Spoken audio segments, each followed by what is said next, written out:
তুই তুই তুই তুই তুই আমার ফজলু পাগলা কই তুই তুই তুই তুই তুই আমার ফজলু পাগলা কই।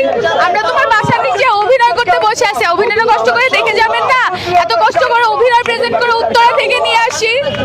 আমরা চাই যে তাকে অনতিবিলম্বে গ্রেফতার করা হোক এবং শাস্তির ব্যবস্থা করা হোক, কারণ সে ঠিক একইভাবে ফ্যাসিস্টদের মতো আচরণ করছে এবং 2024-এর আন্দোলনের বিপ্লবীদের সে একইভাবে হচ্ছে রাজাকার এবং কালো শক্তি হিসেবে বহিঃপ্রকাশ করছে, যেটি ফ্যাসিস্টের পুনরাবৃত্তি বা হচ্ছে ফ্যাসিস্টকে ফিরিয়ে আনার মতো একটি মানসিকতার চিন্তা ভাবনা থেকে না বললে এই ধরনের কথা আমাদের শহীদদের রক্তের বিনিময়ে যে স্বাধীনতা কেনা বা হচ্ছে আমরা যে বিপ্লবী ছাত্র তাদের উদ্দেশ্য করে যে কথাগুলো বলে এগুলো সম্পূর্ণ দেশদ্রোহিতার কাতারে পড়ে। আমরা চাই তাকে গ্রেফতার করা হোক এবং সেটি যত দ্রুত সম্ভব এর ব্যবস্থা হোক, তবেই আমরা এখান থেকে চলব।